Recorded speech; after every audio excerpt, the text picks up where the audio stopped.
According to the Holy Bible, Abraham entertained 3 angels. When they later visited the city of Sodom, they were believed to be normal earthmen. When the Israelites left Egypt, an angel appeared as a pillar of fire and guided them to the mountain of Horeb. The prophet Elias ascended to heaven in a fiery chariot. Ezekiel described the apparition of a great cloud with raging fire engulfing itself.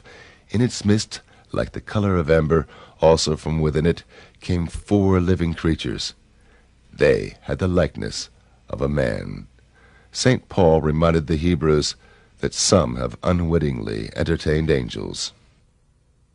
There is one instance which is echoed in the Bible, which is the story of Enoch being taken up to heaven to be with the gods. In the Bible, the statement is very brief about it.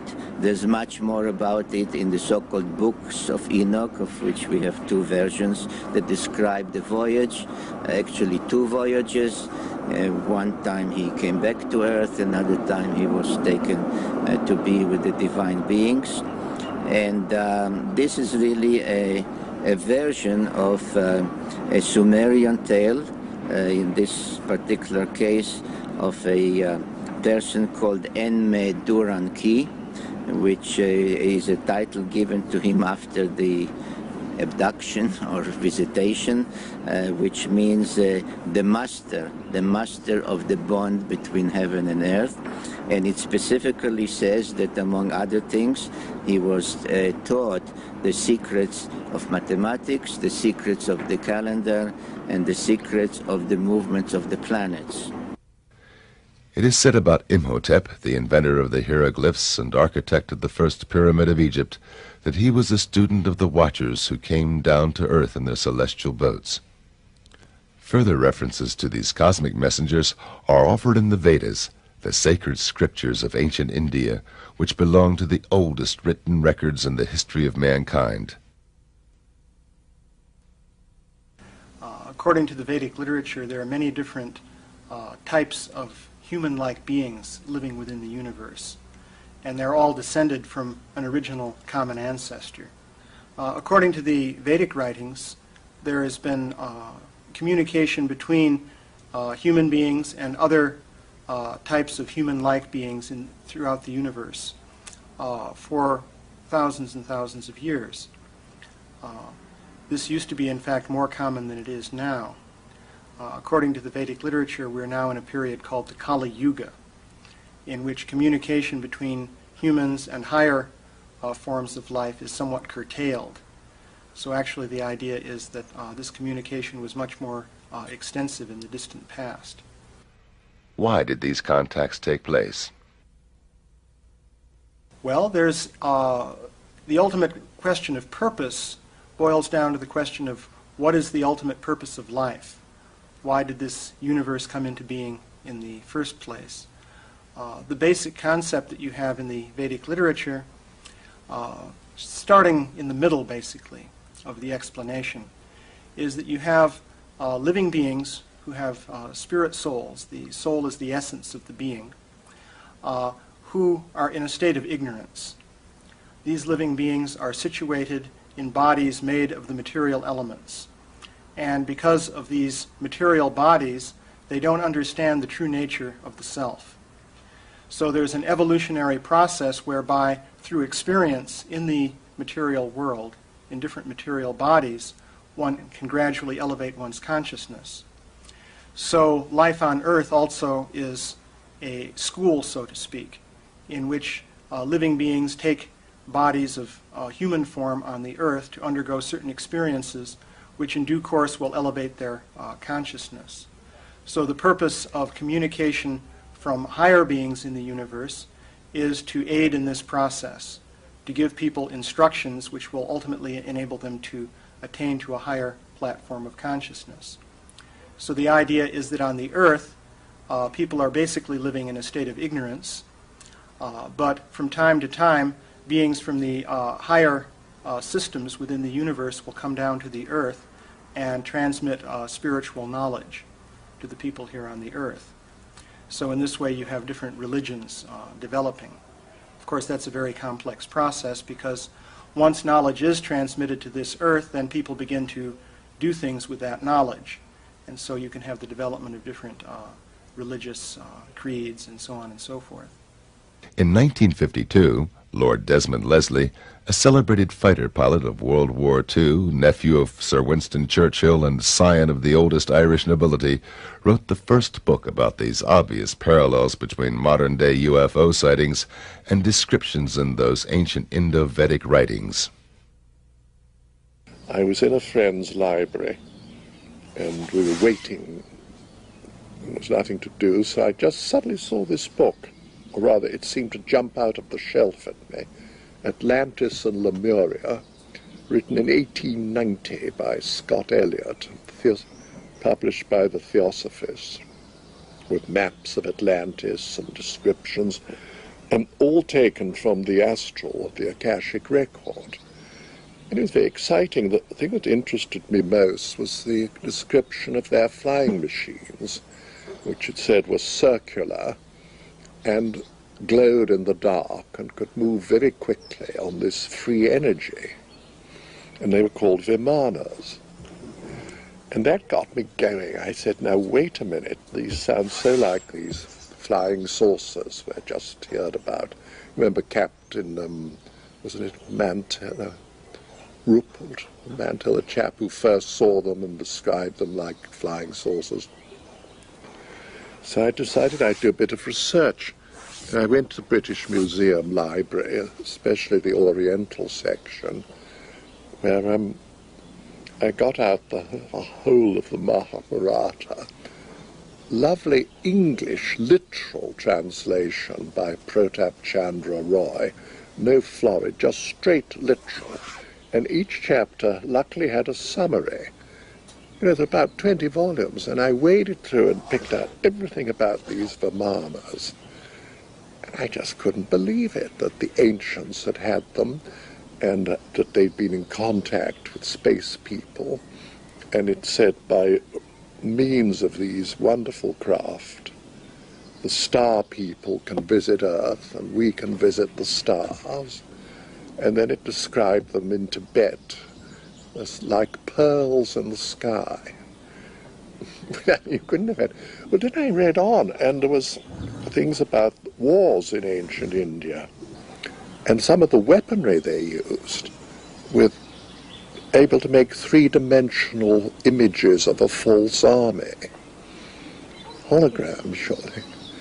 A thing called the Brahma weapon, which had the power of the universe, and a light of 1,000 suns, which Teller then quoted. You remember about the atom bomb. And it said that the survivors rushed and bathed and threw off their arms, but a few days later their hair fell out, their skin turned red, and they died of a horrible sickness. And the army was so burned, they were just like, even the elephants were shadows on the ground. Well, that was Hiroshima, surely. So I said, you know, all this has happened before, whether it was a space war or war among the Atlanteans, I don't know. For one entire year, Lord Desmond searched in old libraries for references to ancient UFOs. Then he completed his book. And then I got from a correspondent in America, Rick Williamson, who said a friend of his had had a contact, a landing, and taken these amazing photographs. So I wrote to him and said I'd written this book, and could I see his photos? Well, back they all came with a lovely letter giving me permission to use them. Nothing about any payment or anything like that. These astonishing pictures of Adamskis, which were quite unlike what we thought a UFO should look like. And we had them tested for atmospheric hazing and recession and all, and it came out that they were large objects quite a long way away and not little models close up. And he seemed a very nice fellow. And then he wrote a rather sad little note saying that I've written an account of this landing and want to publish it. So my then publisher, Werner Laurie, which was headed by Waveney Girvan, said, well, if you use his photos, you're going to kill his book, so what are we going to do? So we sort of looked at the ceiling and bit our nails, and Waveney said, why don't we have a joint publication, your book and then his as the second part? I said, well, that's a marvelous idea. George Adamski, a lecturer on Tibetan philosophy in metaphysical circles, had observed and photographed dozens of UFOs at that time. On November the 20th, 1952, together with 5 witnesses, he drove into the Californian desert to watch for UFOs. After they had a sighting together, he separated from the group and saw a dome-shaped craft. A young man in brown overalls with long blonde hair came out of a ravine and approached him. They started communication in sign language. At the same time, his companions observed the encounter through binoculars and confirmed the contact later in notarized affidavits. Lord Desmond decided to investigate the George Adamski case on site.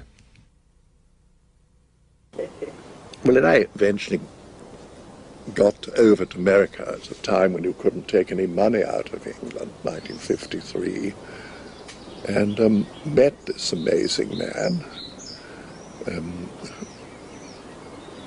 And he lived in a little house up on Palomar Mountain with his secretary, Lucy McGuinness, and Alice Wells.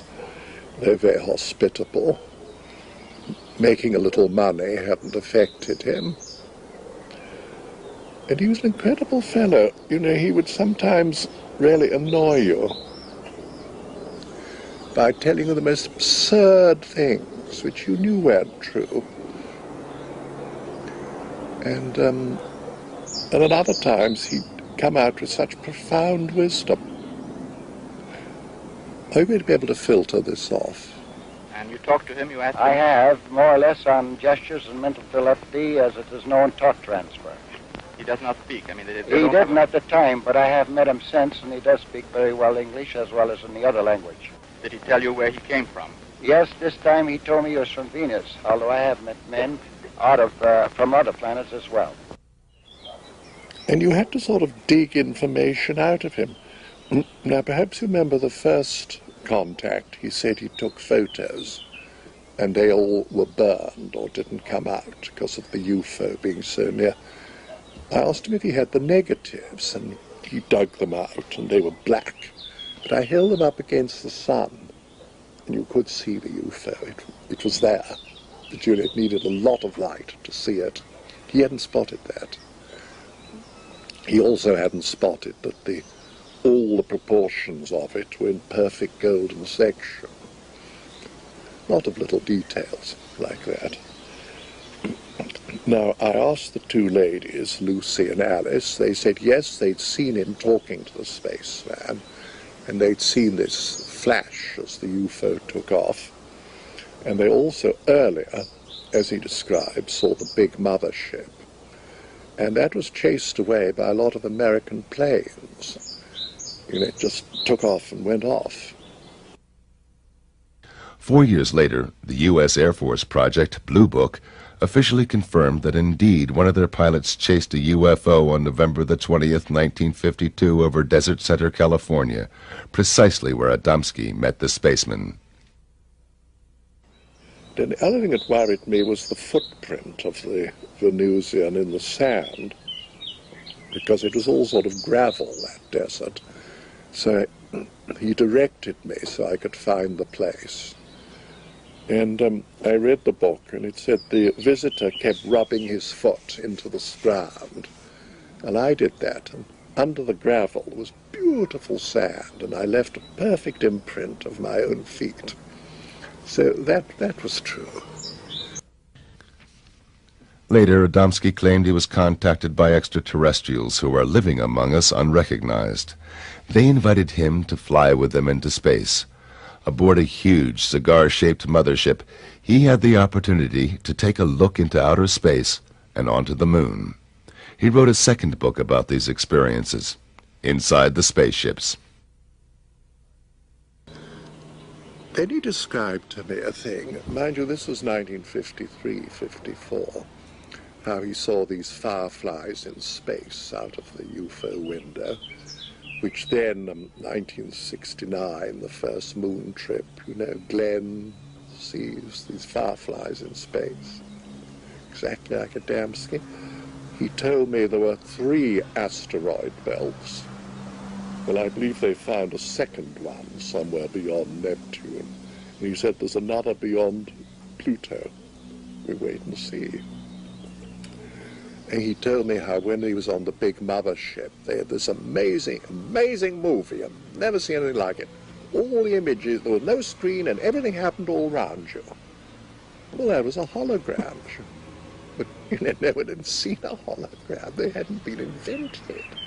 I believe if you read this published material, you will find the descriptions of the firefly effect that was years before John Glenn reported it in 1961. The description that there are more than 9 planets in the solar system, actually 12, and we have acknowledged 11 so far. His description of the darkness of space, quite different from what you would expect to see here from the surface of the planet, also reported by the astronauts. There are numerous accounts of what he has described from space, this atmospheric collection on the moon and activity on the surface of the moon as far as fog, clouds, water. All these things were reported by George Adamski already in the 50s, way before we had a space program. And I believe that stands for itself. People can always criticize, but I've yet to see any substantial, tangible evidence that anybody's ever come up with. Indeed, official NASA photographs show clouds and water on the moon, although these are impossible according to science. These photos were presented by the Danish NATO exchange officer, Major Hans C. Petersen, in a lecture in Washington, D.C. in 1995. Whether I like it or not, I have to say that science is not telling the truth. I have in my possession pictures from the moon which, one, show smoke or vapor or something else racing from a crater. Now, to have smoke racing from a crater, you need an atmosphere. Otherwise, smoke cannot race. So, moon has an atmosphere. Some advanced scientists today agree and say that the moon have an atmosphere 65% or 64% of Earth's atmosphere. Well, then it can also hold water. In one of my pictures from the moon, which I have got from NASA, you see water on the moon in an artificial water reservoir. On the next picture, which is taken by Michael Collins on his second trip around the moon, where he photographed exactly the same area, probably because he also has seen this water reservoir. The water reservoir was gone, meaning that it was camouflaged, so that we could not prove that there was any water on the moon. On another picture from the moon, we see 2 tunnels very clearly, not just a hole in the cliffs, but a nicely square, artificial made hole into. And right in front of this tunnel, in the side, left side of the tunnel, there's a huge, thick pole or obelisk, or what you would call it, which is clearly artificial. And many, many, many other things. We see objects moving and leaving tracks behind. NASA call them stones rolling down the moon's surface, but if you look closer, investigate the picture closer, you can actually see on shadow and light that it is rolling up the moon's surface, and so on and so forth. So we know definitely that science is not telling the truth about our moon. So that the world today is actually living on one big lie about their own lives. Because the governments don't tell the truth they know about the visiting space people. We have got a wrong story about our planets, about our moon. So our science is built on wrong teachings, and so on and so forth. But where do the space people come from? From Mars and Venus, Adamski claimed. Impossible according to science, but still, Introductory Space Sciences, a textbook of the United States Air Force Academy, claims it is possible that UFOs originate from, quote, the planets in our own solar system. It furthermore confirms that one of 4 observed groups of extraterrestrials, quote, appear to be essentially the same as Earthmen, and that contacts, quote, may have already taken place secretly. Do they have bases on our neighboring planets? We don't know. Lord Desmond Leslie has another explanation. Now, I told him at the time, I said, but surely your Venusians were etheric people and materialize because Venus is probably very hot. And he said, they were no goddamn spooks. I said, no, nor was resurrected Christ. You know, he was fully materialized, but I'm not talking. No, he wouldn't listen to that. He didn't want to confuse the issue. I think that was it. He just didn't want to confuse. Because I'm also certain that some of his trips were taken astrally, which, as St. Paul says, is so real you can't tell the difference. St. Paul says, whether I was in the body or out of the body, I know not. I think the most important thing I learned from George Adamski is that we on Earth are not all that unique in the universe. The universe is populated with persons like ourselves, people at various stages of development. There are billions and billions of planets, around billions and billions of suns, billions and billions of galaxies. We don't know any end to the universe. But George Adamski told me that it is reasonable to believe that there are people like ourselves on other planets. Now, if we think the conditions are inimical to human life on other planets, as for instance Venus, what do we know about higher dimensionality? So George revealed to me that there are vibrations above the vibrations that we are familiar with, the vibrations which permit tangibility, the matter of touch. I would compare it, and he compared it, as to the vibrations in light.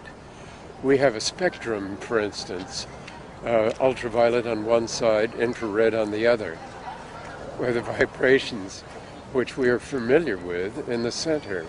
There's also a spectrum of tangibility in the atom itself, and this is true all over the universe. And while we're familiar only with the vibrations which make the tangibility we're familiar with possible on Earth, he was aware that there are other invisible tangibilities and that contact may be made.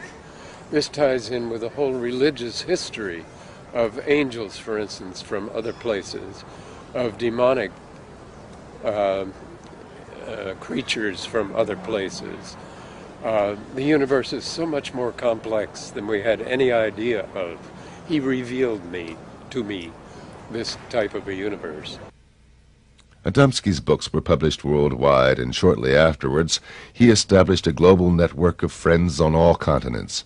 One of them was Major Hans Petersen of the Danish Air Force, who, after UFO observations on radar and conversations with American colleagues, became convinced that Earth is indeed visited by extraterrestrials. He organized a lecture for Adamski in Copenhagen and became convinced of the reality of his contacts. He was planning a world trip, and he asked me to organize the Europe part of it. And at that time he came to my country.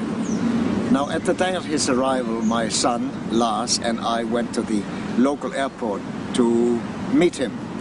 And since I knew the airport well, we went to a point where we could overlook the whole airfield. And it was rather low weather. When the aircraft came out of the clouds, we saw that a flying saucer was just 20 or 30 meters behind it. And as soon as the aircraft was fully clear and ready to land, it went back up into the clouds. When I, 10 minutes later, met George, I said, there was a flying saucer following your aircraft for landing. He said, oh yes, the boys always follow me. And this he proved later on his trip through Europe. and we arranged a hotel for him in the outskirts at a small town which had a harbor. And we knew that nobody could disturb him because nobody would know that he would be staying there. When they came late afternoon or mid-afternoon and checked in, the receptionist said that there had been a young man calling for him. Everybody wondered, but George, he just smiled. Now he said, I would like to rest a little bit so you can come and pick me up again at 6 o'clock for this round trip. So they did. In this old-fashioned hotel, like in many other old-fashioned hotels, there were double doors to the rooms, one opening to the outside and one opening to the inside. So there's a space between the two doors. When the group came to pick up George, there was a ladder laying between the two doors. And on the front side you could read the word Adamski. So he opened the ladder, and inside was a message saying, Adamski, do not go to Finland this time, trouble for you, and signed with 6 words. He phoned me and said, I don't feel well of going to Finland because I got this warning. And I persuaded him to wait because it could be somebody who trying to make some fun out of it. Next morning early he called me again and he said, I met a spaceman this morning, a man from Venus, and he handed me a small parcel which he asked me to develop to the Pope in Rome. So I will definitely not go to Finland, and I'll also not go to Germany. So please make arrangements. And I did. Meanwhile, our group in Copenhagen was a bit skeptical that a spaceman had been around in their environment. So they went to the harbor where there was an old fisherman who used to fish very early in the morning, and they found him and asked him if he had been fishing this morning, and he said yes, he had. And they asked him if anything special had happened, if he had talked to anybody, something like that. He said, no. Oh yes, he said, I talked to a funny American guy, but then there was a young man calling for him, so he left and I saw they were talking together. He came to London. He'd been to Rome lecturing, and he'd been on a European lecture tour where he met the Queen of Holland, and there was a frightful row and the students tried to disrupt it. And his lectures were run by Lou Zunstag, the niece of Carl Jung, lovely lady, with Tim Good, you know, who's written a lot of very serious books. Well, after his Roman visit, he just stayed with us for a few days to relax, and I kept the press away, and we took our little boat out on the Thames, and while we were there, he brought out some money, and among it was what looked like a little gold coin. And he just casually said, that's a bit of gold no one's ever going to get off me. I said, why, it's very nice. He said, look at it. It was a little medal of Pope John, who at that time was dying, John the 23rd. And he said, I saw him in Rome. He gave me this. I said, George, please. Nobody sees the Pope. He's dying. Tell me you've bicycled round the rings of Saturn. I'll probably believe you. But I don't think you saw the Pope. He said, well, I did. And he gave me this. And I gave him a sealed packet from the space people. He sat up in bed, and I gave him this package. He said, oh, that's what I've been waiting and praying for. I said, what was in the package? He said, I don't know. The space people gave it to me. It was sealed. I wasn't going to ask questions. But he said, that man isn't going to die. He looks so fit and well. And then the next day, I think it was a Sunday, the news came, the Pope was dead. And George said, the bastards, they've murdered him. Well, they hadn't, because this is another interesting bit of evidence. Years later, the Pope's doctor told the story of Pope John's last days, how he had this form of cancer where in the last few days you have a false reprieve, and you suddenly look very young and well, and you feel marvellous, and then, boom! Well, that's when George saw him. But nobody knew that for many years. So then I said to Lou Zinstag, who was tell me, Lou, what really happened? He didn't see Pope John. She said, well, all I know is we went to the Vatican, we went to the St. Peter's Square at George's insistence, and he suddenly pointed, said, that's my man. And there was a priest with red here. I said, well, that's probably a bishop or Monsignor, somebody rather important. And he said they embraced like old friends, and they went off through the private entrance on the left, not the public. And I said, well, that's amazing. Then what? And she said, well, an hour later, he came out jumping up and down like a schoolboy, saying, hooray, I've seen him, I've seen the Pope, I gave him the best. And Zeus said, if that man was an actor, he's the best actor I've ever seen. I've never seen anyone so radiantly happy. Now, interesting thing, he was with us several days before he mentioned it. You know, if it was a load of bull, he'd have probably said, look what the Pope gave me, I've seen the Pope, here's a medal. You know, not at all, he kept rather quiet about it. It just sort of came out. So I thought, well, I'm going to do one more test. I was at school with Basil Hume, now Cardinal Hume, in the same dormitory, and I even put Eno's fruit salts in his pot one night, and it fizzled when he peed. Anyway, we were good friends. And I asked him, I said, listen, Basil, this little gold medal of Pope John the 23rd, where can you buy it? Can you? Oh, no, not at all. You can't buy those, only the Pope will give you those. I told him Adamski'd got one. He said, well, he must have done something very special to get one of those. And you know, Papa Pacelli, Pius XII, had a contact in the Vatican Gardens.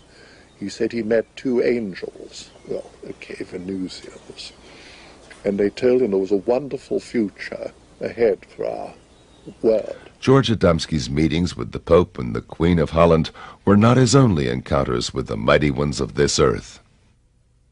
He visited the United Nations several times.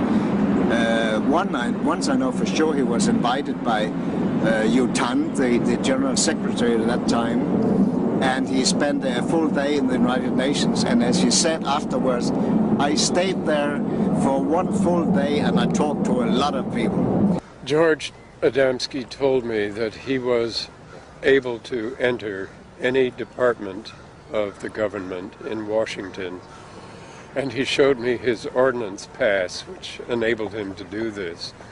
I was very familiar with this type of a pass because I had worked for the United States Ordnance Department between the graduate work at the University of Rochester in the physics department and my work at Eastman Kodak Company. George was very good at keeping a secret. It was part of his integrity to be able to do so. He did this on both sides. If he had been told by the government not to speak about a thing, he did not. If he had been told by a spaceman not to speak about a thing, he did not. It was not easy. He said it this way, my heart is a graveyard of secrets. At another time, this will be to go too far to tell details about it, but he left Earth for some days for another planet. I was informed beforehand that he would leave the planet, and he called me right away after he came back and told me that he had to go to Washington on his arrival because he had a message to the president. But he said, I cannot tell you what this message is, but if you follow the political situation on Earth, you will, for yourself, be able to see what the message contains. In 1 year, you will see the result. And 1 year later, we had the Cuban crisis. And if you put your hand on your heart and tell the truth, you will probably know and acknowledge that if President Kennedy had not solved the Cuba crisis just the way he did, we would have had the Third World War. For in the final analysis, our most basic common link is that we all inhabit this small planet. We all breathe the same air. We all cherish our children's futures. And we are all mortal. This is just a few details out of, you could say, hundreds of things which you could tell, which all together fits into the picture that this man was something special, that he was telling the truth, and that those who were in power all over the world knew that he was telling the truth. Why are they still not telling the public about the existence of UFOs and extraterrestrials? Why is the government, why are they all so paranoid about these? Because it's free energy. End of the oil monopoly, aviation as we know it, the automotive industry.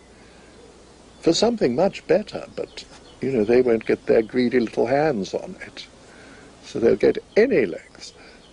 When the oil runs out, they'll probably pretend they've discovered it and release it.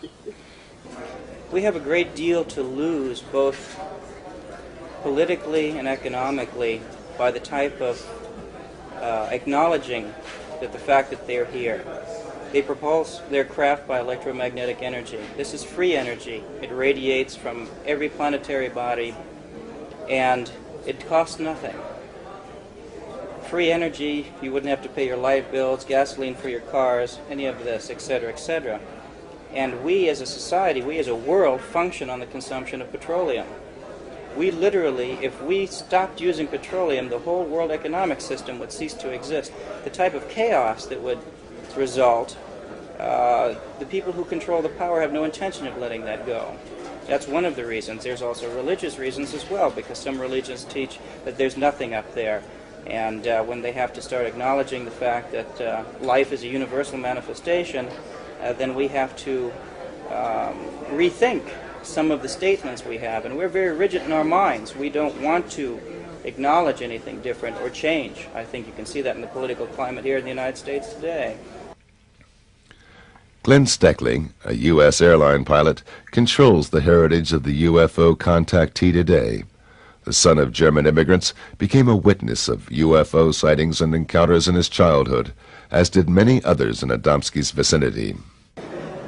My experiences with George Adamski began in 1963 when my parents and I met him and later spent time with him both in Madeline Rotifer's house in Silver Springs, Maryland, and also he spent time with us in our house in Alexandria, Virginia. That was due to an experience that we had in Washington where we sighted a dome-shaped, bell-shaped craft, and due to that sighting, we got in contact with Mr. Adamski and then met him and subsequently spent the last 2 years of his life whenever he was on the East Coast together with him. I spent a number of times with G.A. George Adamski in Madeline's house when my parents and Mrs. Rotifer would go out and arrange lecture tours and engagements in the Washington area. And so I have very vivid memories of Mr. Adamski and the sightings that we've had out at Silver Springs. Many others besides the Rotifer film, which was taken a month before his death. And the type of people he was associated with, yes. When we moved to Denver, Colorado, we contacted Mr. Adamski after having read the book Inside the Spaceship and asked him, we were about to move to Washington, D.C., and if he would come and lecture in the area because Bud would very much like to have him there. He immediately wrote us back and he said, funny, there's a lady in Washington, D.C. who asked me the same thing, so please get in contact with her. And so this is how we became friends with Mrs. Madeline Rotifer, and with her we experienced with Mr. Adamski many, many or were privileged many different experiences, such as seeing the Scout Cubs, such as seeing, I can't even tell you how many Scout Cubs or Space Cubs we had seen over the years, because I don't think anybody would believe that. And then he went out to see that there was a Scout Cub very close to his window, because the very same thing happened to my husband and me some several years ago, shortly before he passed away. And we were sitting in the living room in the evening, and a feeling of great love came over us. Not a personal love, not an emotional love, a universal love. And with it came, the whole living room was lit up. And so we decided to go and take a look. And as we went outside, there was this beautiful Scout Cub hanging a few feet over the floor. You could see inside the porthole. It was a most fantastic sight. And this feeling stood with us, I would say, for many, many weeks. The most spectacular incident took place on February 26, 1965, when a lady from this circle, U.S. government employee Madeline Rotifer, participated in a contact and was present when Adamski filmed an alien spaceship with her own camera at close range. We met him in March of 1964. I arranged a lecture at the Civic Center, about 10 miles away at Rockville. And we became friends. I knew him only 1 year and 1 month, the last year of his life. And he visited from California here about 5 times in that last year of his life, just intermittent. He didn't stay at this house all that time. But on February 26th, approximately 8 o'clock in the morning, a space friend, contact of Mr. Adamski, came to this house. I was still asleep, but when I got up, Mr. Adamski told me that he had been told that we should get cameras ready for filming later in the day. And of course had never seen one so close before, or I didn't expect that they were going to come hovering that close in my yard. I would have rented a Polaroid or prepared with more cameras, but Mr. Adamski actually helped me put film in the little 8mm Bell and Howell movie camera. And he had film in his Kodak camera too. And we waited. Now, they did not tell him what time they were coming, but this was earlier in the morning, but this was middle of the afternoon, about 3:30, when we noticed them at a distance. And we were at the dining room window looking out, and they came in closer. And by the way, 3 more spacemen came and knocked at the door just before the incident. And Mr. Adamski went, and they told him they said, "Get your cameras ready, they're coming." Now that is how close he was associated with those people from other planets. And it's difficult to believe, but they looked just like American. One of them had brown hair, and one had dark hair, and one had slightly gray hair. And they parked in a car, I believe it was an Oldsmobile, but I don't know the year, down here at the street when they came, and then the spaceship came. And we went outside, but I had a broken leg. I had fallen the month before in my living room, and I was in a walking cast. And but I was able to walk around, but with a little limping difficulties, but I did get around. And but when we came out on the porch up here and started to film, he told me to film, and he was going to film. I said, "George, I can't do this. I'm too wobbly." And I had not had the camera but 2 months. My husband had given it to me for Christmas just 2 months before. So I handed him, he said, "Okay, I'll do it." So I gave him my camera, and he laid his down, and we filmed it he filmed it then. I started, but I wasn't sure of myself, and I didn't want to miss it. So I gave the camera to him, and he finished filming it. But I was, humping around in the background and able to walk, of course. without too much difficulty with this cast on. But they only stayed about approximately 10 minutes. They did not land. They did not get out of the spacecraft, but there were glimpses of people through the round windows. And they maneuvered, they came in here. It was a low humming and a low swishing sound. And they came in, when they got close here, they came in very slowly. And it was round, and there were 3 of these, well, about this size, I guess, these landing gears underneath, and they were going like this, retracting in and out. And they told George later it was for stabilization. If they'd put all of them out, they would have had to land. And they kept one retracted all the time, and the other 2 were going in and out. But anyway, low swishing, low humming sound. And it wasn't real loud, but there was definitely a motor sound accompanied with it.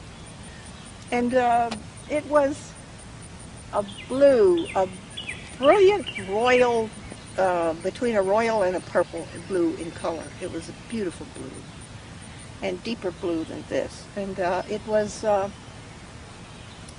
round, and as it moved, it looked crooked, you know, and on the film it shows this slight distortion, and it looked, you know, lopsided and so on.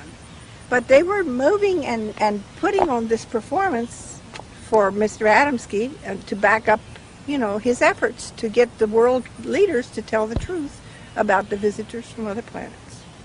They were demonstrating, they wanted him to capture this on film, their abilities to do certain maneuvers. And they wanted him to have this proof to show the people of the world, because our world governments have better film and they haven't shared any of them with us. And they wanted Mr. Adamski to have this piece of film to show, you know, to the audiences when he was speaking, how they do these certain maneuvers. They did this on purpose.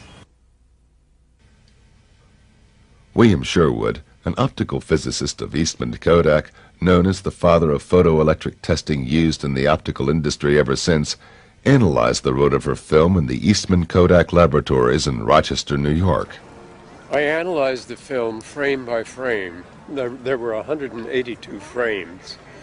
We made enlargements of the frames. We looked for such things as double exposure, all the telltale things that you find when there's trick photography. We found out all we could about the circumstances under which the pictures were made, the distance from the camera to the object, the size of the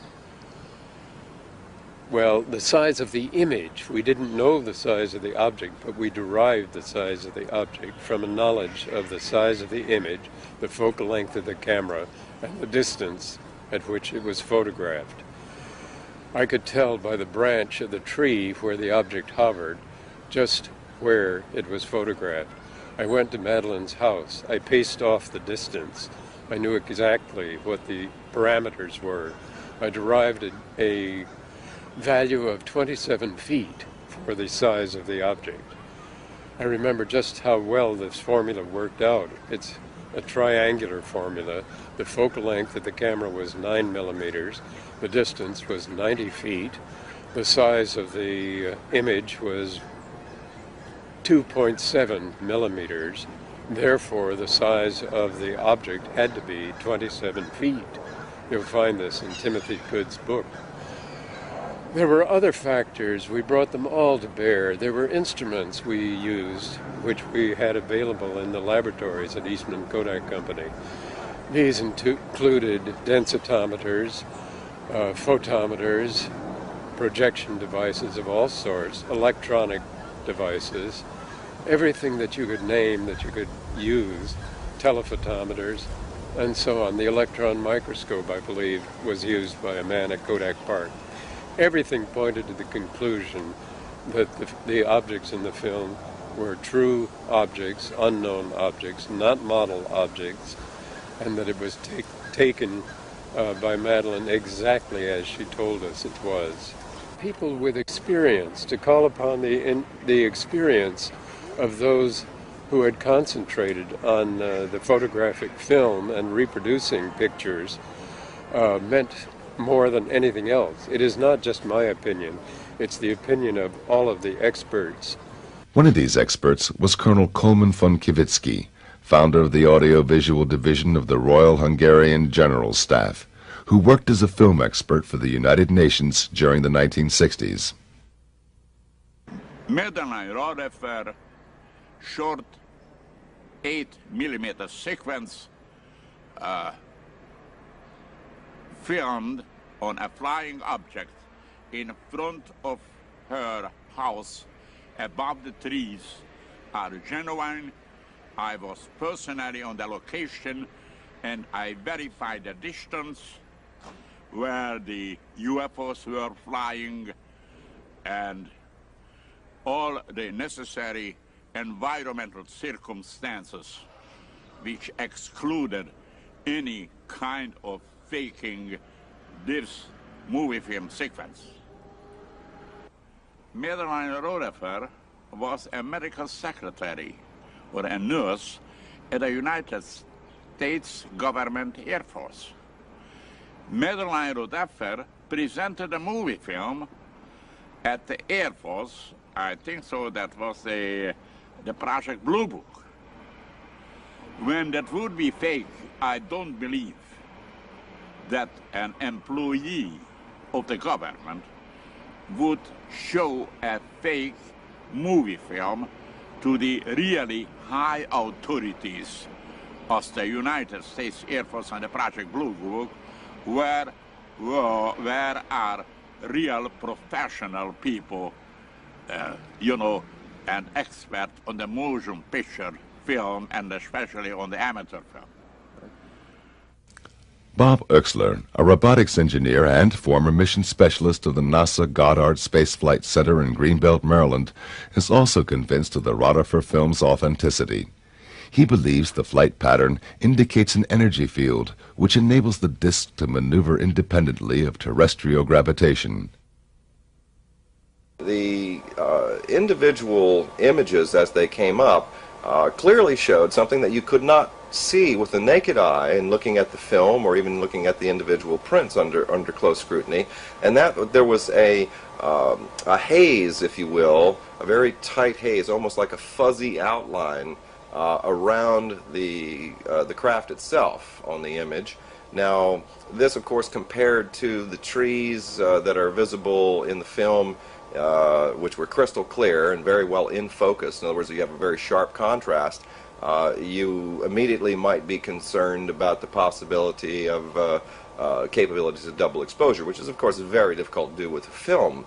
However, in this particular case, we found it very, very intriguing that the craft itself had very, very sharp contrasting edges along where the porthole areas are and around the top of the cab. But especially in the bottom portion of the craft, we began to see that there was light emitting from the craft, but this was not a light such as a glow, like a reflection you'd get if somebody was projecting a light onto an object. This was rather interesting because it tended to suggest that there was some form of energy associated with the vehicle itself that was actually causing this sort of a red glow in the undercarriage area. But that, along with the glow that we were getting, the sort of a haze, a very, very distinct fine haze around and very, very close to the craft itself through the images, suggested that there was an actual radiation effect.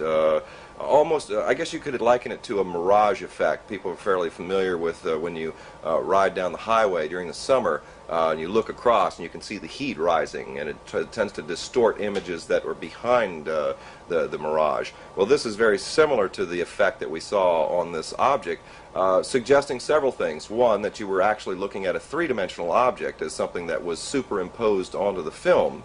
That, again, suggested credibility with regard to the film. And secondly, it suggested that there was technology associated with it. This was not just, you know, a trash can lid or something that was just casually thrown up in the air while filming was going on. So began to become much more encouraged with what I was seeing. And the more I began to look into the individual segments, the film itself, the motion, we began to see things that you might liken to a distortion. In other words, the craft itself physically changed shape. Now, not the whole craft, but it seemed that portions of the craft changed shape. Now, this was a product either of what you might call an optical illusion as a result of the technology associated with the craft, the method that it used to maintain its levitated state to violate gravity, or it was a mechanical apparatus associated with the craft itself. We noticed that the ball structure in the bottom of the craft, in concert with the receding of these individual structures, that the one portion of the craft had an indentation that would go in every time this one ball would go up, and then it would come back out into a round disc or circular area. So I think that these features all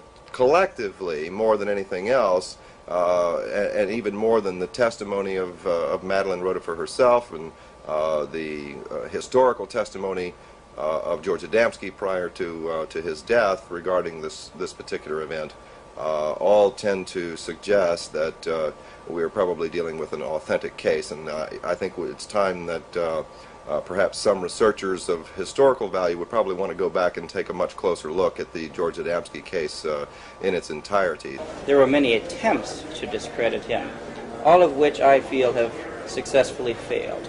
First of all, they tried to debunk his pictures and cannot do so successfully. They've claimed they were water coolers, and that was proven wrong. They tried to say they were models, that was proven wrong. They've been orthographically projected, biometrically, radiation tests. Now they start to go through computer testing. Adamski's photographs have gone through more tests in the last 50 years than any other photograph out there, and have stood the test of time. And I wonder if the rest of the pictures could sustain such the same test as his have. But why do you think... But why do they still question the reality of his experiences? Discrediting him and his message. Adamski stood for things which are not so popular in today's UFO movement. First of all, he did not believe in psychism or mysticism in this field.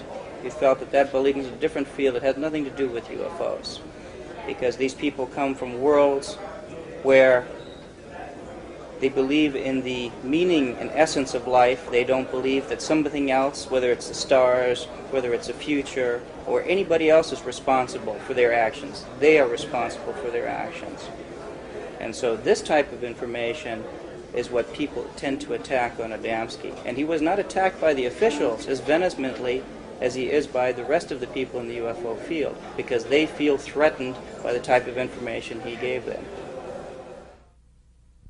In September 1967, Steckling himself had a spectacular UFO sighting.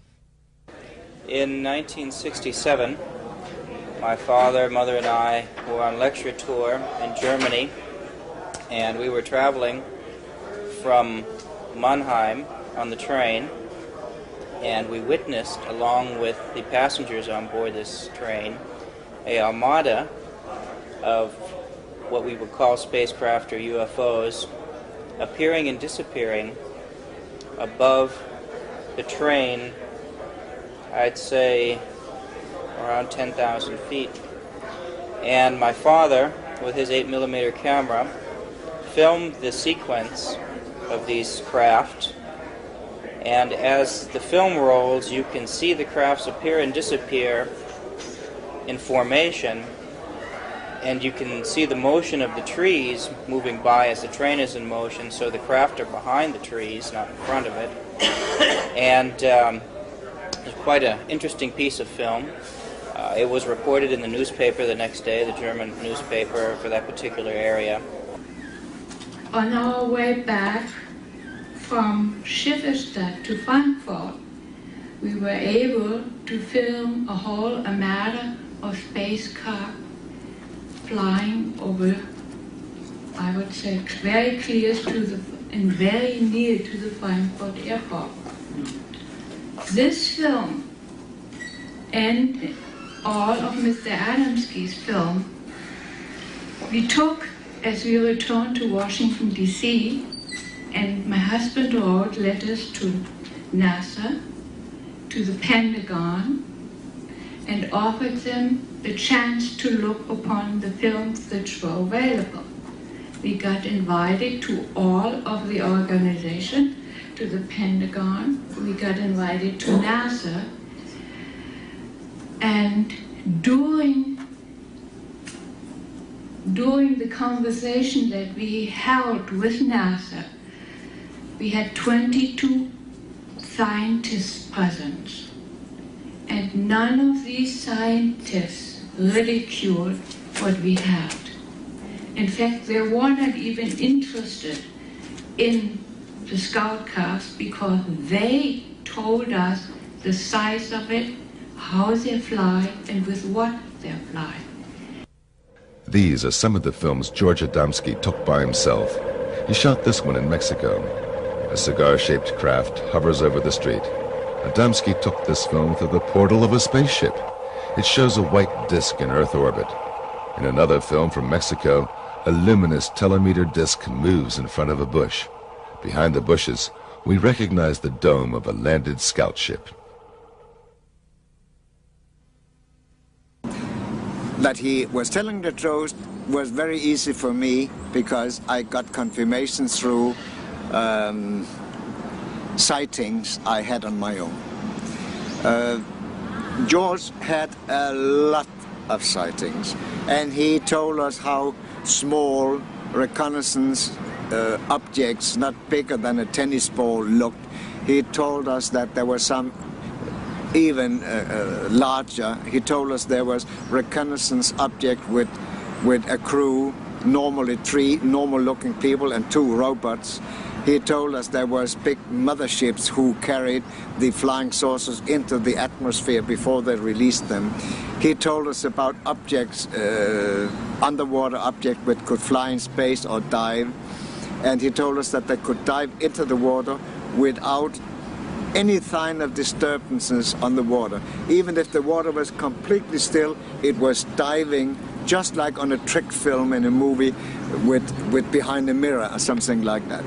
And over the years, I had many sightings where I saw these small reconnaissance objects. I saw the object with a crew. I saw a mothership, and I saw 2 landings and so on. And nothing of what I experienced was outside what George Adamski had told us. So to me, there was no problem. I had the proof that he was telling the truth. Adamski-type spaceships were observed and photographed all over the world. They have appeared over Japan and Mexico, South America and England, and in many other countries. In August of 1991, one witness was able to film a landed dome-shaped craft near Carp in Ontario, Canada. The small reconnaissance probes were photographed in Denmark and the U.S. from close range.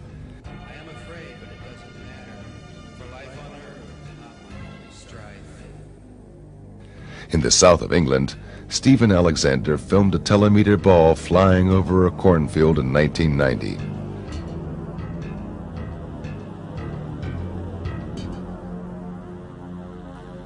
This spectacular footage was shot in June 1973 during one of the first flights of the Concorde. The luminous small object surrounds the supersonic plane and hovers for seconds in front of its engines. Cigar-shaped motherships were seen in similar frequency. This film was taken over Rhode Island in 1967.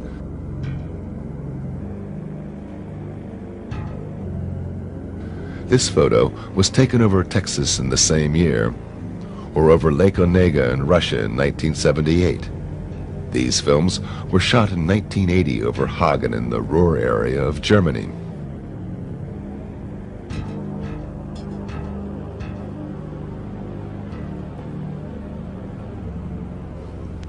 This official film with the Russian Space Agency was taken in June of 1992 by cosmonauts of the Mir space station.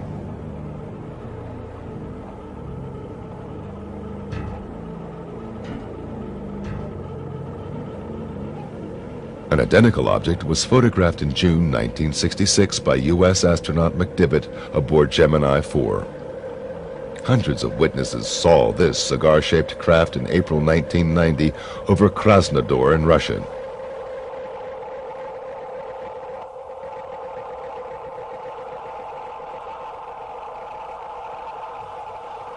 This film was taken in July 1995 in Mexico near the Popocatépetl volcano. And this cigar-shaped craft was filmed by Tim Edwards of Salinas, Colorado in September 1995. Experts who analyzed the footage came to the conclusion that the object is more than half a mile long. The mothership is surrounded by small, luminous craft. Another case from the year 1954 was even investigated by the British royal family. About 2 years after Adamski, a UFO like his landed up in the Lake District, the Cumberland, Lancashire, so up there on the side of Lake Coniston.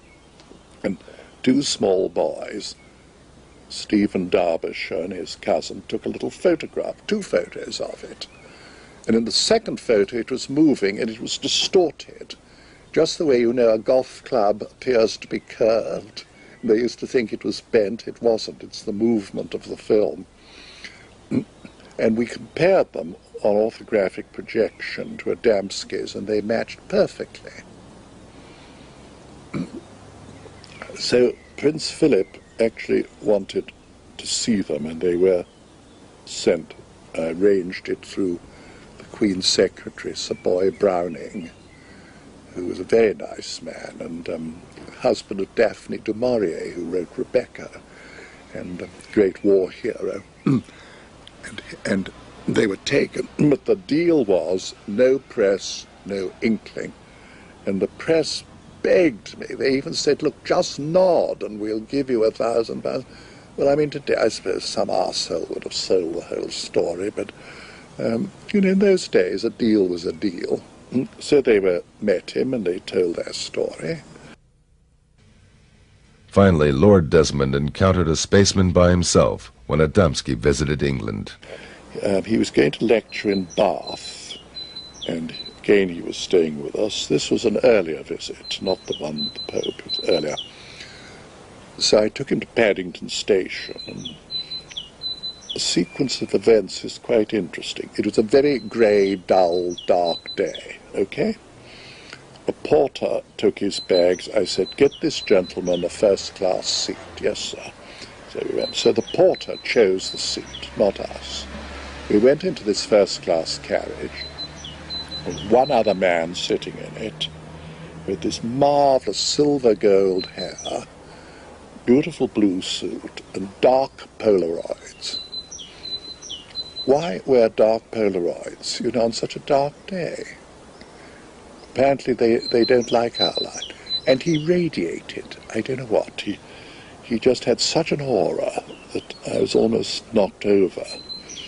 And he then took off his glasses and smiled at us as much as say, hello, I brought you here. I hadn't been very well, unfortunately, and I was so sort of dismayed by this that I went out in the corridor and said, George, come here, what do you think about that chap? He said, I don't know. I said, well, I think he could be. I mean, there's something very odd about him. This orange skin, dark glasses. Anyway, I'm just making it up. So then the whistle blew and the train went. Well, I wish I'd stayed aboard, because they'd no sooner got talking than he revealed himself with the secret handshake. And he said he was working as a scientist in England, pretending to be one. At that time, and that time is 1963, when he was here, he had told us that there were quite some living in Europe, and he said there were 15 living in the Scandinavian area. And some stayed for a longer time, some stayed for shorter times. They came and they went and so on and so forth. Now, in the later years, we have found out that they are rather active in the Swedish area.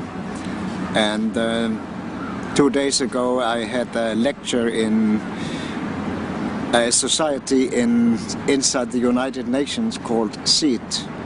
And a week before I left, the space people working in Sweden sent me a elementary message to give to the United Nations and to the world leaders via one of the contactees in Sweden. So they are around, they are active, but in many, many cases people don't know that they are there because, as I said before, they look just like we do. They fit into our society, they even work in our society. They are interested in and concerned in our development as a race, as a society, and the type of behaviors that we display, what we are doing to our planet, the destruction of the only place we have right now. We're not unlike they can go to different places. They're very concerned with that, and they bring a message of peace and understanding, purpose of life. It has nothing to do with fear, it has nothing to do with manipulation of the mind, nor the taking over of the world and this planet. I can assure you they have societies and much better places to live. They certainly wouldn't need this place. They've been coming amongst us for thousands of years, and we as a civilization are not very receptive to peaceful ideas. We tend to be very aggressive, whether we burn people at the stakes, or whether we discredit them for their ideas, or blatantly shoot and execute people. I would be very hesitant. I would be very cautious coming to this world because we're not very stable. And so they have decided to walk amongst us more in a Peace Corps type of situation and then help individuals or individual bodies with the type of information they bring. On April the 23rd, 1965, George Adamski passed away after a heart attack. He was buried in the Arlington National Cemetery in Washington, D.C., close to the grave of President John F. Kennedy. But in the hearts of his friends and followers, he is unforgotten to this day. They are convinced he was not just an ordinary person, but a man with a mission. The last thing he showed me, before he left, and that was the last time I saw him, he pulled up his thing and showed me his navel. He didn't have one. He had a starburst incised in his belly, the depth of my finger, cut into the flesh, deep, deep, deep channels. I said, how the hell did you get that? He said, I don't know, I was born with it, I've always had it. I said, well, who are you, George? He said, well, I don't know, but you see, I cannot remember anything before I was 4 years old, when my parents, who were Polish immigrants, came to America. And they told me, while they were waiting on the docks for the ship, with a little boy of 4, George Adamski, a mysterious man just came up and took him away. A few minutes later, brought him back again. But he was a different child. George was a person who was always receptive to this type of thought and the type of message that they brought. He already spoke of it in the 30s. He had a number of sightings already before the telescopic shots that he took in the late 40s. And why not George? You can say that of anyone. Why him and not the next one? And then why not the next one and not him? It was him, and I'm sure that they examined him by looking at his thinking and his reactions, and if he would be a good person to bring this forward.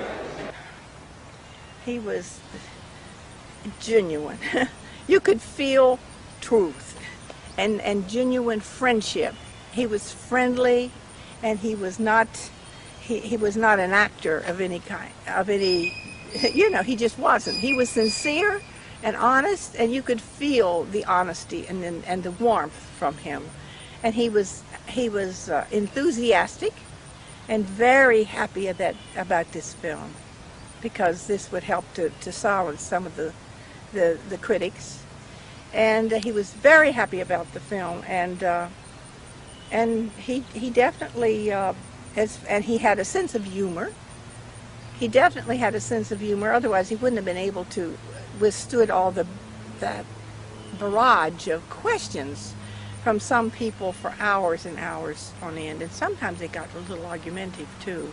But he definitely said, no, none of this. He said, I'm telling you the facts, and I'm sharing them with you, and he says it's up to you to believe it or not, but he said it is important that the people of Earth know that these people are here, and they've been coming for hundreds and thousands of years, but now, because we're about to go into space, that's what they told him, and also that we're having difficulty with atmosphere here on Earth because of pollution that would continually get worse. And remember, this was 1965, and it has occurred too. We have many problems, as you all know, with thick and thicker pollution.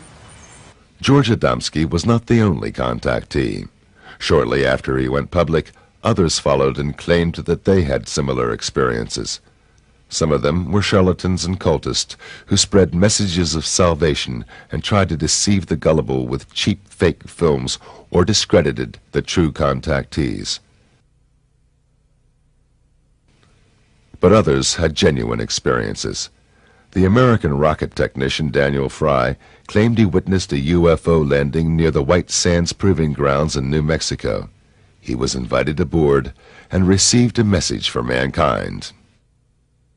The most significant experience that I had is probably the finding out of the major purpose for this invasion, so to speak, was to keep this planet alive, that we were approaching an area of controversy which could result in the displacement of all humanity, because we had learned how to do that without learning how to get along with each other.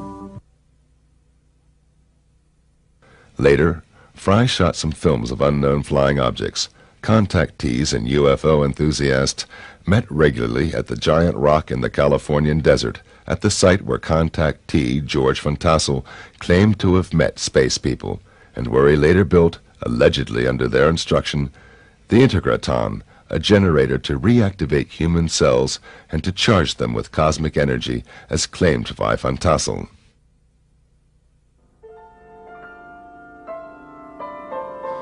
One of the early contactees who spoke regularly on the giant rock conventions was Howard Menger. Menger presented what many UFO enthusiasts had long waited for: physical evidence and a message of deepness and beauty.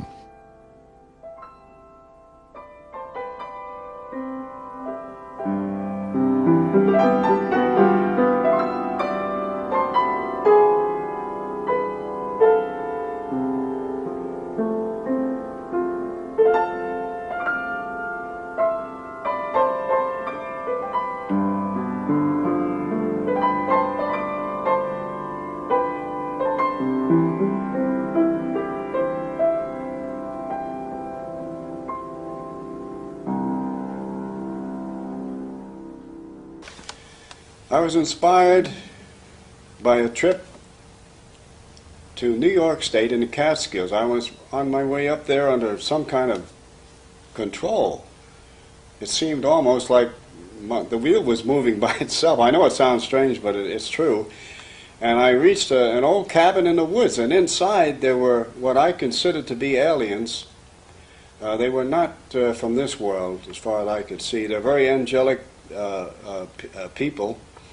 And they had all kinds of instruments in the cabin, all types of electronic, like what we'd call pianos and organs.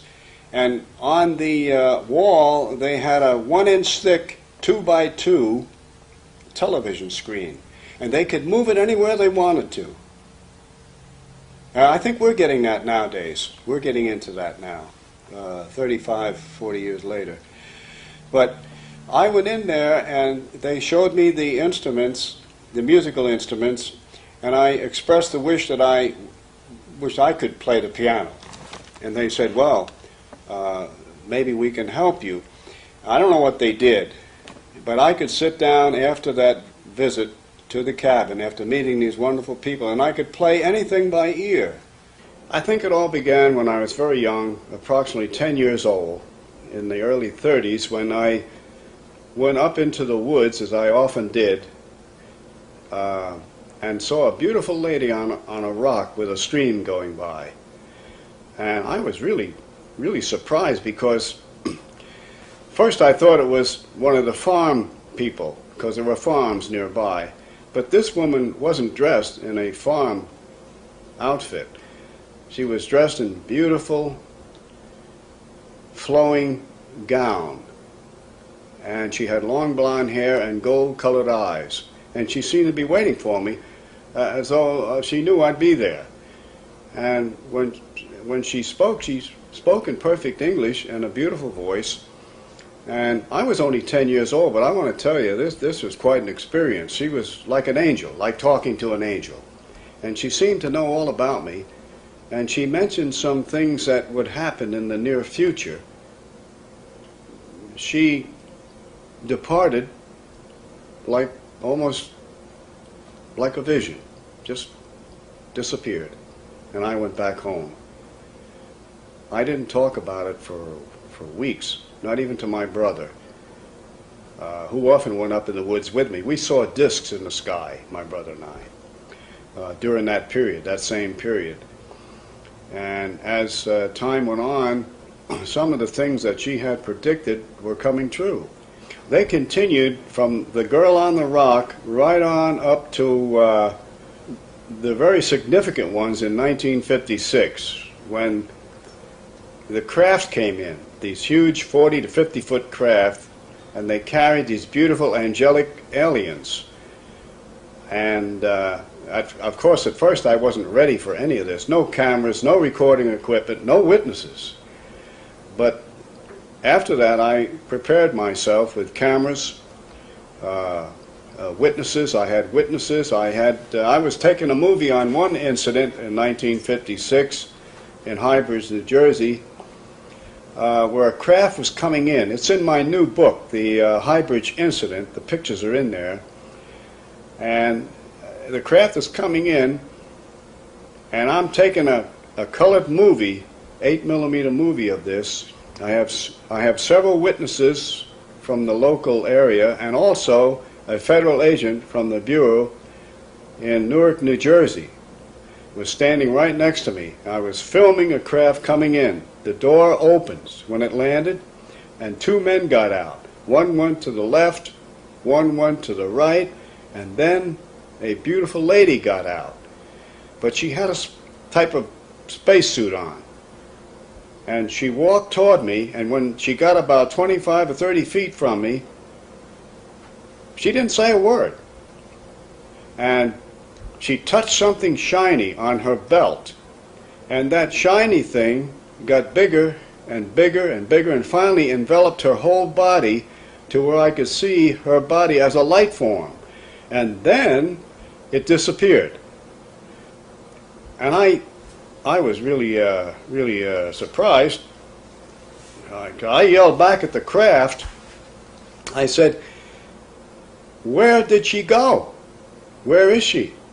And they yelled back in perfect Oxford English, "She's here with us in the ship."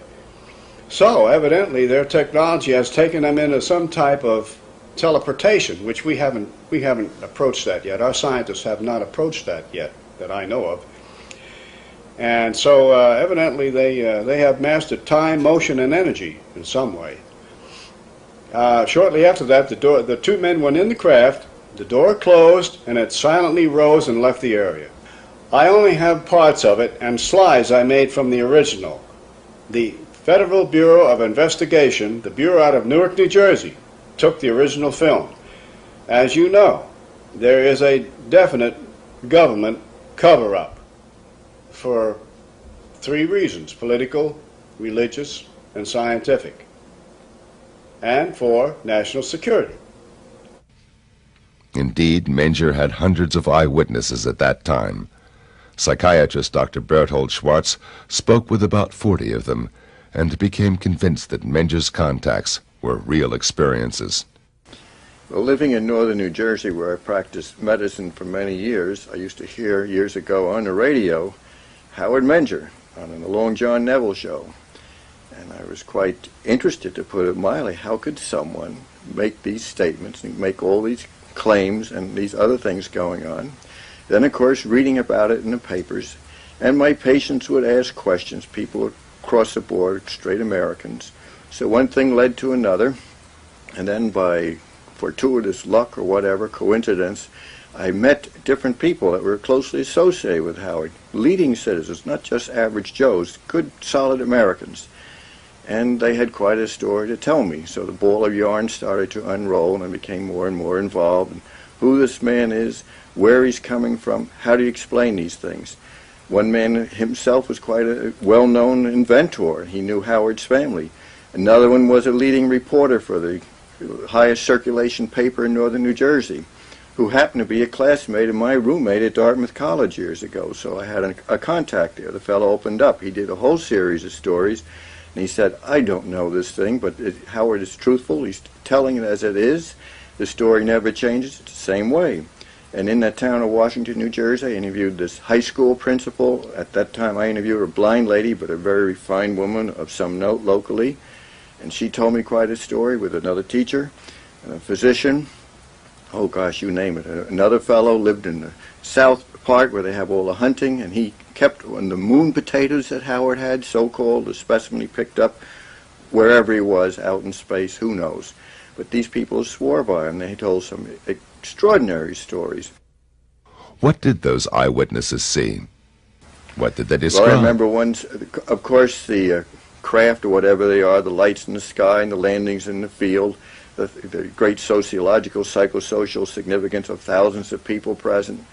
And again, through synchronicity or luck, I had this patient whose father happened to be in the state police of New Jersey, so they wouldn't, as a physician, they're usually most courteous to me, occupationally perhaps. I went in and they opened the door and they said, we cannot explain this, we do not understand it, but yes, this is on the level, these strange things happen. And matter of fact, you couldn't shut them up, they had to go on and on. So, quite a story.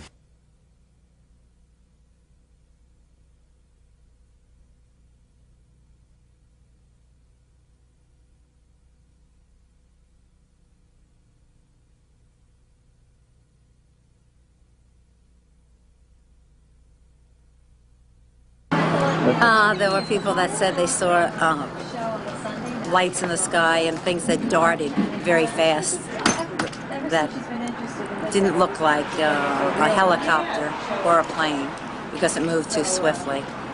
And I remember we all came down to look at the field where the flying saucer had landed, where he said it had landed. And it was round, like burnt mark on the ground where the grass had all been singed.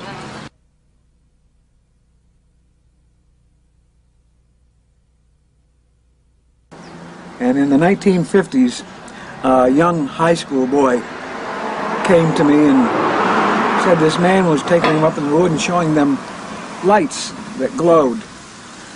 And he told them the lights came from flying saucers, from men who were landing regularly in a place called High Bridge, New Jersey. It's about 10 miles from here, from Washington, where we are now. And I knew this young boy, and I prevailed upon him to tell me more about it. I was interested as a newspaper man, and he told me who the man was, and it was Howard Menger. At that time, Howard Menger was a sign painter in a sign painting shop just about 2 blocks from this house, up around the corner. And I knew Howard, knew his wife, knew his children, knew his family, and as a reporter, I thought, I have to find out more about this. So I got a hold of a couple of friends of mine from the state police, and we went to visit Howard, and he said, oh yeah, they're up there, and he showed us some photographs he had made of flying saucers, and he asked us if we would like to meet these people from outer space, and of course we said yes. So he took us up to a field up on top of the mountain and said they'd be there at about 11 o'clock at night, and we just had to wait. And needless to say, we waited and waited, and nobody ever showed up. Howard later told me, he said, one of those guys that was with you was carrying a gun. He said, Howard, all those guys were carrying guns. They're all state policemen.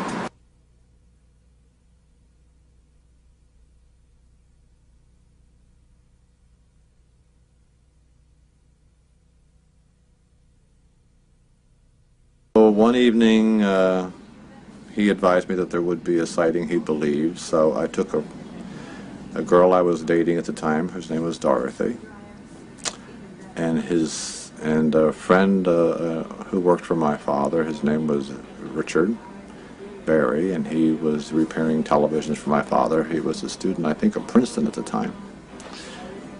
I couldn't drive. I didn't have a license at the time. So Richard drove Dorothy and myself down there, and we met at Howard's house, sat in his kitchen, had cocoa, as I recall, and he said, let's go up into the woods and we'll see if... He said, I think the ships are here. So we did. And it was Howard, his wife Rose, his sister-in-law Mary, who I think was single at the time, myself, Dorothy, and Mr. Barry. And we broke up into groups. Howard and two of the women went one way, and myself and Mr. Barry and Dorothy went another way. And we walked down this wood trail, and we did see these pulsating lights in a ravine, kind of hovering on the ground, and these were believed to be he said they were scout ships. And they seemed to be translucent. Like you could see through them, and they seemed to have brighter cores inside, like a light bulb would do, or a vacuum tube would do. And they would change colors. They'd be pink, and then they'd be green, and then they'd be white, and whatever. And they just kind of seemed to hover over the ground. One of them did seem to put out a little light, which kind of went round us, I think, and then went back in again. And we were awestruck. There's no doubt about that. Remember, I'm 16 years old and never saw anything like this in my life, and quite believed everything that we saw was, in fact, out of this world. So we went back down to his house, and he said, I think one of the alien people trust this group, and they're going to make themselves visible. So we went out and stood in his backyard in a lawn area, and it goes up to a hillside. It was in meadows. And within a short period of time, Howard says, look, here comes one now. And there was this kind of ghosty apparition of a human figure, which kind of floated across the meadow.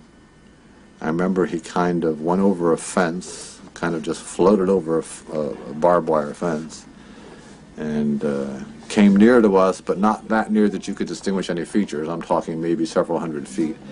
And then he faded away back into the woodland.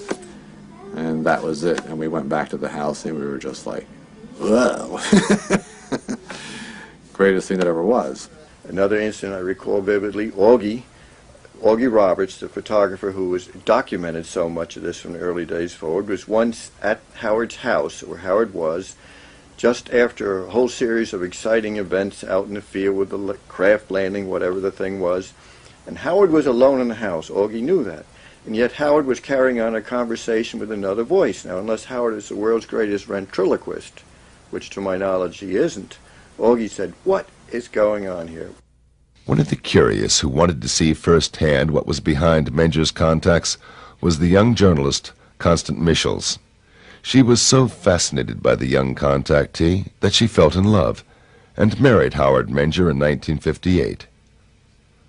Shortly after that, she had her own first UFO encounter. I have never seen a landed disc, but one evening shortly after we were married, we were coming home from grocery shopping, and as we came up on the hill on the farm, we parked the car against the fence, and there was a big luminous pearl-like spherical shape right above the trees over the next field. And Howard stopped. He said, look. And I said, oh, wait, I've got to get my camera. And by the time I got to the station wagon, turn around and get the camera, it was gone. That was one of the times. When we were on our honeymoon in Las Vegas, we saw the same pearl-like iridescent globular disc. And one more time, which this really gets me, but it was it was on our farm, and we were there. Our attorney was with us, and we had heard that some people at White House, they were having a game, and they had seen discs flying over the stadium. So we went out to in the field and looked upward, and sure enough, there was a fleet of discs flying overhead. And our attorney turned to me and said, "Connie, this is for you." And one of the discs dipped, just like that. And that was that day, or that week, I became cognizant of the fact that I was pregnant. I was with child, our first child. Howard Menger is a truthful person who's had some extraordinary experiences, and as I think he says himself, he cannot explain them, he doesn't understand them. My impression of Howard Menger was that he was a man who most people would like. He was quiet, he was calm, he appeared to be a very thoughtful man. He would seldom give out with a fast answer. He would consider his words and his answers to every question you would ask him. He was a kind man. He was a kind of a person that you'd like to have as a neighbor. He minded his own business. He was on the quiet side. And that's why I think that he commands so much respect, because people don't expect to have a guy talking about flying saucers who looks and talks like Howard Menger. He's a father figure. As a psychiatrist, I certainly would say that Howard appears in every way to myself to be a healthy, good citizen, of sound mind and body, as most of these people are. We've done formal studies on this long ago. It was just logical to assume that there are non-terrestrials throughout our cosmos. And if they are coming now, as they have come in the past, why could not this young man, who had a good business, who had a family life, who was well known in his community, was well respected, why should he go through all this trouble to get ridiculed and harassed and lose a lot of his business? And for what purpose? It certainly wasn't for money. We lost heavily trying to get this message across. He eventually lost his first home, and when we were married, we lost our farm home, and we had to just pull up stakes and start all over again, no home at all, and work very hard. So for all those skeptics out there and debunkers, we get very angry, especially I do, when they say, well, you're doing it for money, or you're trying to sell your book. We have mortgaged our home to publish that book because we didn't want it altered, and we didn't want the photographs to turn up missing again. So we did it ourselves. So this is not a labor of money, it's a labor of love that we have done for 35 to 40 years. So I was convinced at that time that he was doing it for the same reason. He was losing pitifully economically. But something was really pushing him on. And I'm very glad that later on the government came and backed him up to do some of the things he had to do. Unfortunately, it didn't last very long. Menger's most fascinating adventure with the space people was his trip to the moon in August 1956. Well, I remember getting in a craft in the same location. We called it Location 1 in Hybridge, New Jersey. They invited me in the craft. And they didn't tell me right away where we were going, but I found myself in outer space with a Polaroid camera, and there were about 8 or 9 people in there with me, aliens, and a man, a friend of mine from Hybridge, New Jersey, who I still don't mention his name because he doesn't want to mention, but he was in the craft with me.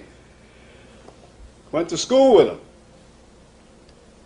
We were up, we could see through the portholes the Earth getting smaller and smaller and smaller. It looked like a blue tennis ball with white clouds over it.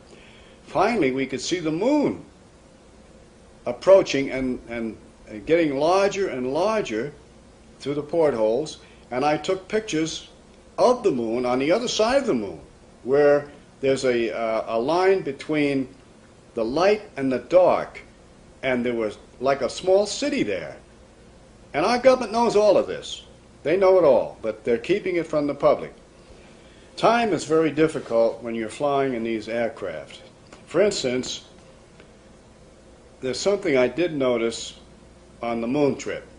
I thought it took 10 days. But when I come back, I didn't have to shave. So that's less than 8 hours. So there's something here in their technology about time. They're time travelers. As far as I know, their technology is so advanced we may never even have left the planet in a craft. We might have gotten in a craft, and through their technology contacted the moon section and put it on a screen, and I thought, who knows?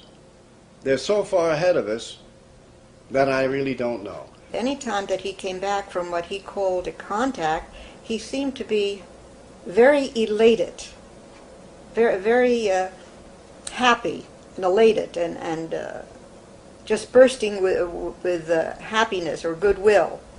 It seemed to affect him that way. The early phase of his contacts with the extraterrestrial visitors inspired Menger to develop theories about electromagnetism and gravitation, and to experiment with exotic UFO propulsions on this base. So what happens in my theory is that the electromagnetic field surrounds the disk, cuts off the cosmic particles coming in, so that gravity, which is a push, my theory, is no longer a push in this area because it rises. Allowing it to rise, it cancels out the push that I call gravity. That's my own explanation. Now, whether it's true or not, you know what? I don't really know. But on that theory, I did get a craft off the ground.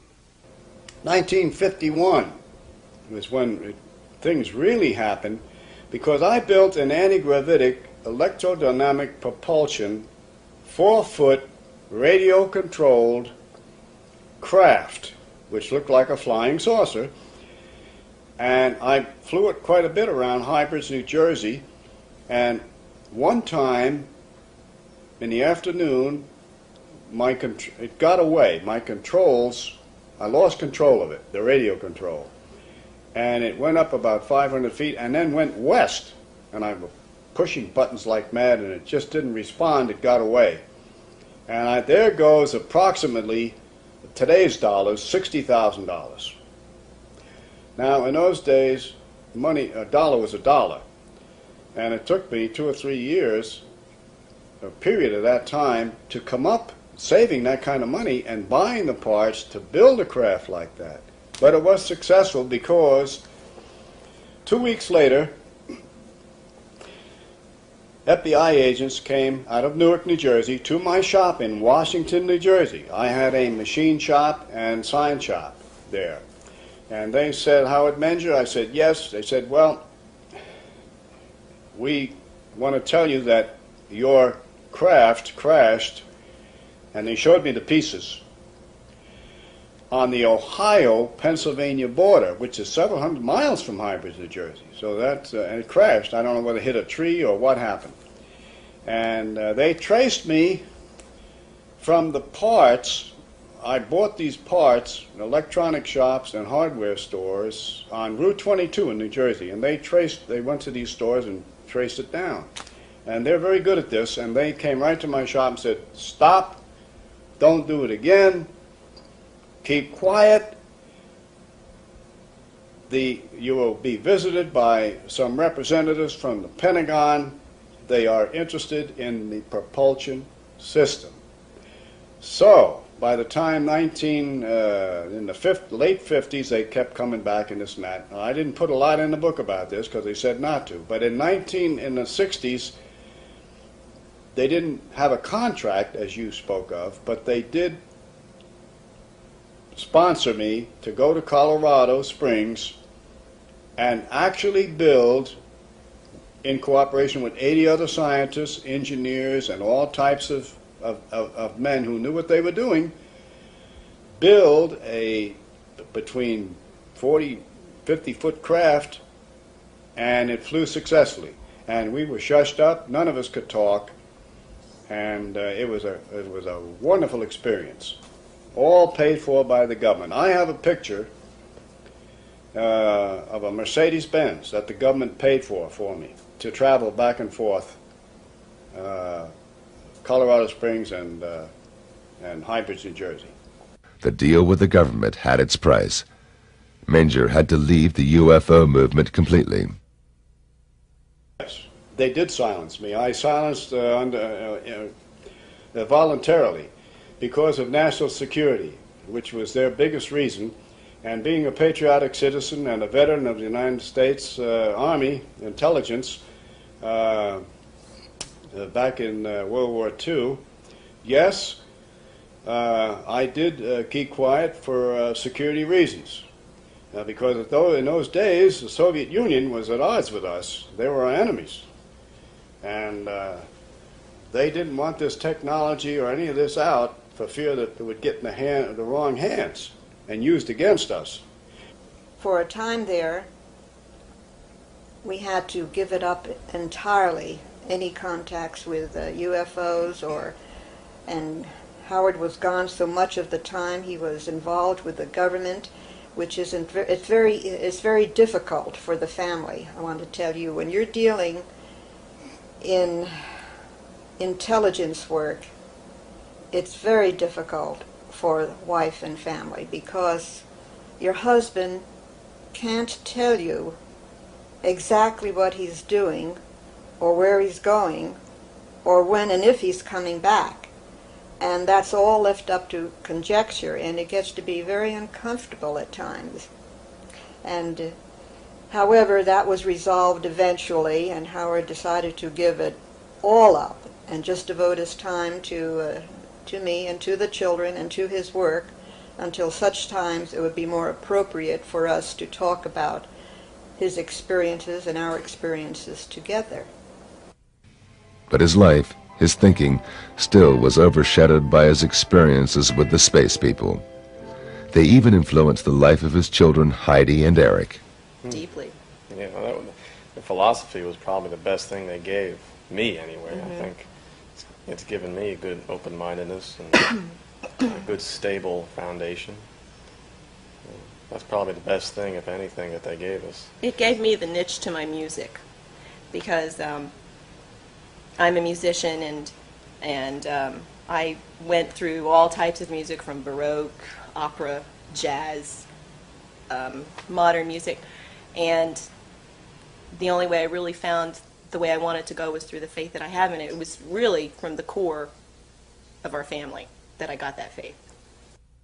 You're dealing with a human being who's had an extraordinary experience and is bursting with knowledge and wants to tell all that he knows, but sometimes cannot.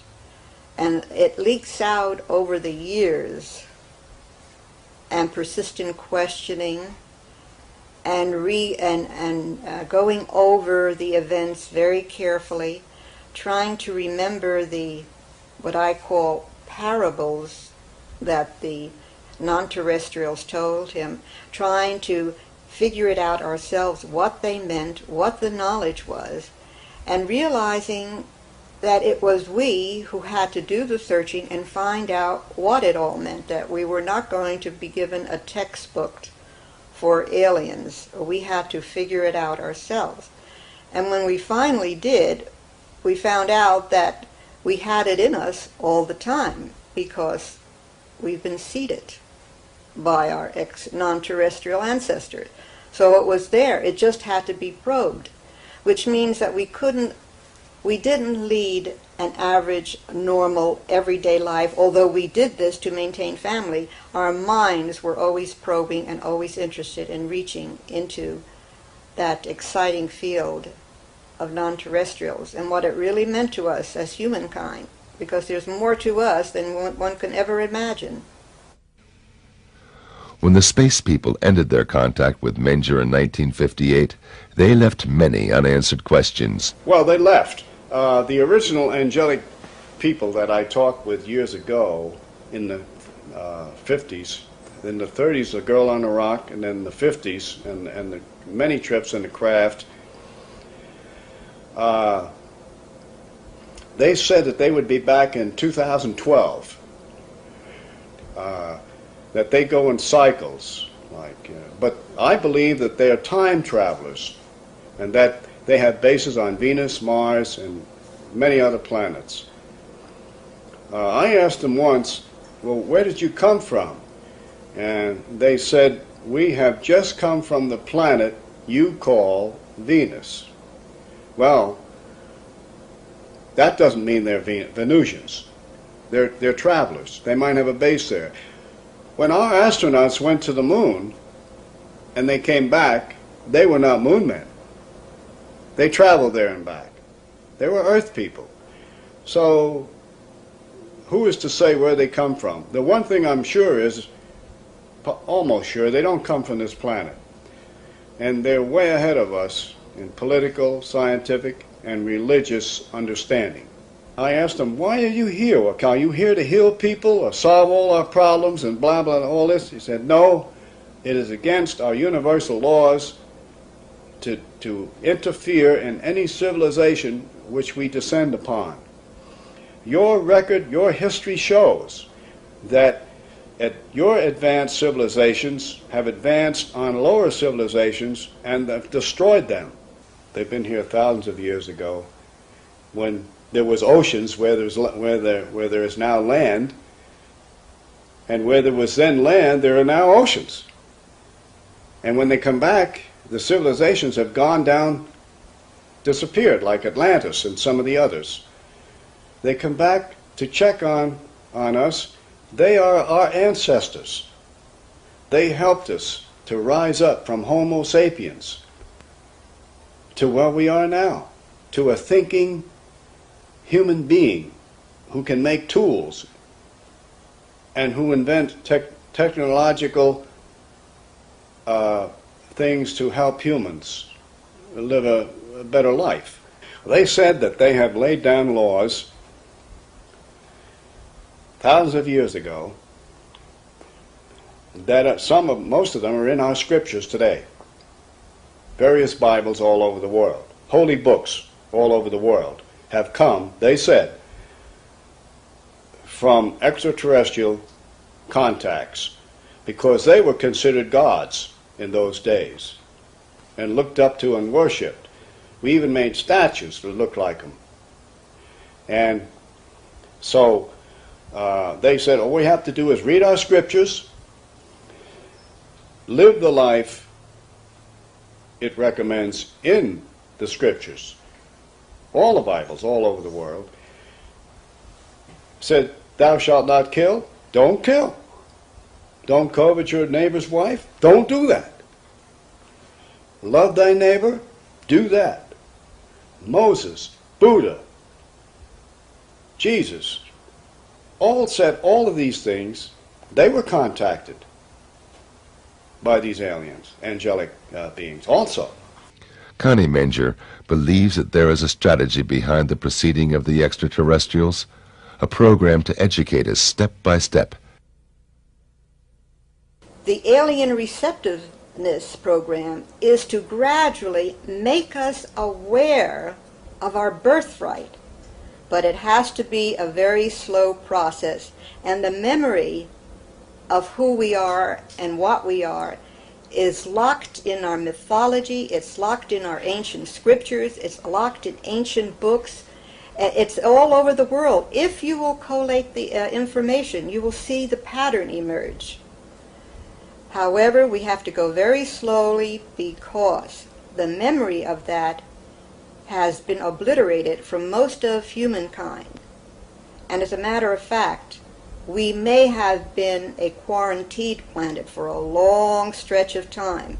And now that we are being monitored again, and some of the brain cells that they so graciously gave us are beginning to expand, and they are beginning to recognize, at least a lot of us are beginning to recognize, we belong to a galactic family. Now what is our purpose? our purpose is to inform as many people as possible and give some scientific background to that, to show them that there is a possibility that we are not alone and that we come from a very different heritage other than anthropoid. As a matter of fact, we're children of the stars, but we've come through an evolutionary process because that's nature's way of producing better forms for better life expressions. They leak information out either by direct isolated contact cases and or holographic means to get the message out slowly so that the mind has a chance to adjust. There is a mental adjustment that needs to be done, and that needs to be done first on a slow scale, and then as it accelerates, it will become worldwide. And that's where the consciousness upliftment comes in, that if once they know that there is others out there, and they're very much like us, and that's why they're sending those entities that look most like us and are probably very close to us biologically, as I said before, because they're our family. And there is another reason. It must be done slow, on a slow process, because a higher culture will always destroy the lower structure. We have infrastructure in our industries, in our governments, in our religions that would fight so fiercely against this thought or against others coming in, because after all, the vested interests have control of this planet and control of the countries and control of the wealth. They don't want to have to deal with this on a hostile level. It has to be done slowly, and it has to be changing the mental set first. It's one reason they're here is for a spiritual reason, to develop us more on a spiritual level. Technology is advancing quicker and going further ahead than our spirituality, and that's very dangerous. Personally, I feel that we have to have a greater reverence for life, all life, greater respect for our planet, greater expression of intelligence between each other, and greater care and responsibility for everything that we do. We have to take responsibility and take charge for what is happening today, because that is the only way we can change it.